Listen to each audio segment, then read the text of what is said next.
Dân gian ta có câu tài cao không bằng trí bền. Không tin, bạn có thể nhìn thấy những người thực sự thành công mà xem. Họ dựa vào đâu? Tuyệt đối không phải chỉ nhờ cái gọi là nỗ lực hay tự kỷ luật. Họ dựa vào những niềm vui làm động lực. Với họ, làm việc chính là hưởng thụ. Còn nếu không được làm việc, đó mới là bị tước đoạt niềm vui lớn nhất.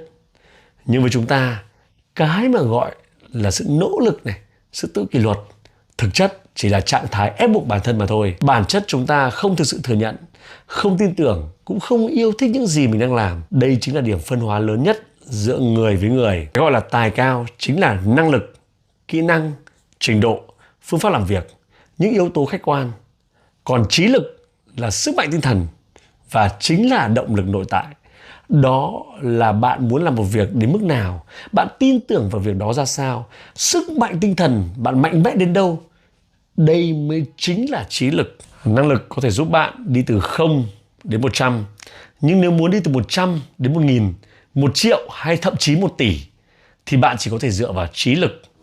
Làm sao để nuôi dưỡng trí lực? Trước đây vài năm, tôi có học nhân tướng học của thầy Viên Minh. Thầy có nói đánh giá lá số đại gia thì người có trí lực tương đương với việc sinh ra trong gia đình giàu có. Vì thời lượng có hạn, tôi tạm chia trí lực thành 2 phần. 1, khả năng tập trung.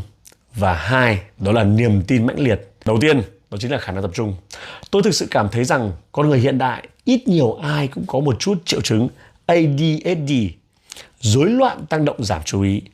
Bạn có từng gặp tình huống này chưa? Rõ ràng cầm điện thoại để làm một việc gì đó, nhưng ngay giây tiếp theo đã quên mất mình định làm gì. Thậm chí có người còn không thể đọc sách, mà ngay cả một video 5 phút cũng không xem hết.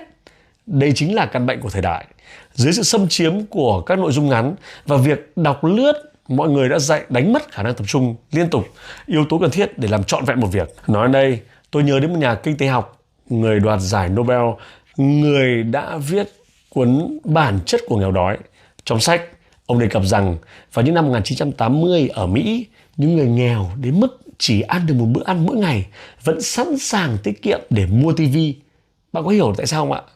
Vì các nhà đầu tư, vì các nhà tư bản đã tạo ra hàng loạt chương trình vô bổ, không có giá trị gì, thứ gọi là văn hóa núm vú, entertainment. Họ dùng những thông tin rác rưởi này để nuôi dưỡng người nghèo bằng những nội dung không có dinh dưỡng, liên tục phá vỡ sự tập trung của họ. Điều này khiến họ ngày càng mất kiên nhẫn, ngày càng không thể tập trung và làm bất cứ việc gì ra hồn. Cứ thế, từng phút một, những người này rơi vào tư duy nghèo khó và ngày càng nghèo hơn. Có một khái niệm, đó gọi là tự kỷ luật thông tin. Điều này nghĩa là khi tiếp nhận thông tin hàng ngày, bạn phải chọn lọc thông tin hữu ích một cách hiệu quả. Bước đầu tiên để tự kỷ luật thông tin là giữ khoảng cách nhất định với thế giới Internet. Ví dụ, tôi mỗi ngày đều dành ít nhất 3 đến 4 giờ để ngăn cách mình khỏi điện thoại. Với tôi, thời gian đó tôi chơi thể thao, nghe podcast hoặc học một kỹ năng nào đó. Tôi cũng đã dành một ngày cuối tuần để dành toàn bộ tâm trí của mình vào thời gian dành cho gia đình. Làm việc nhà, hoàn toàn không động đến điện thoại. Tôi rất tận hưởng cảm giác được đắm chìm vào một ngày như vậy.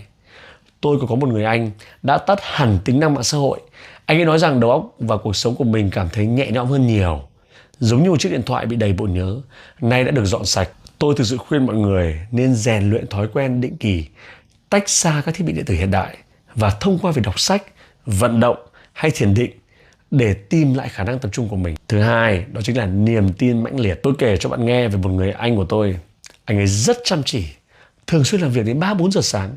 Một lần, tôi không kìm được mà hỏi, tại sao anh phải làm việc chăm đến như thế? Em thấy anh đã có mọi thứ rồi mà. Anh ấy ngạc nhiên hơn tôi và trả lời tôi rằng đừng làm điều mình yêu thích. Sao có thể gọi là khổ cực? Nỗ lực chỉ là cách mà tôi đền đáp cho sự may mắn của mình mà thôi. Hai câu nói này bạn hãy ngẫm thật kỹ, rất kỹ cho tôi. Chúng ta thường nghĩ làm việc đến tận khuya là hy sinh, là chịu đựng. Nhưng với anh ấy, đó là một cách đền đáp sự ưu ái của cuộc đời. Hơn nữa, bất kể việc khó khăn đến đâu, anh ấy không bao giờ nghĩ đến việc mình có làm được hay không. Không có nếu như hay giả sử, chỉ cần bắt đầu làm và chắc chắn sẽ thành công. Giống như tôi đã từng nói với các bạn, đừng bao giờ bỏ cuộc, chỉ cần cố thêm một bước. Cái niềm tin tuyệt đối đó, cái cảm giác hoàn toàn tin tưởng vào bản thân của anh ấy thực sự khiến tôi xúc động.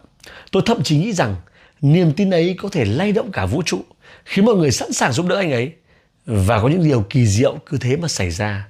Có một câu nói, Vì tin nên mới thấy, tin tưởng thực sự có thể tạo ra phép màu.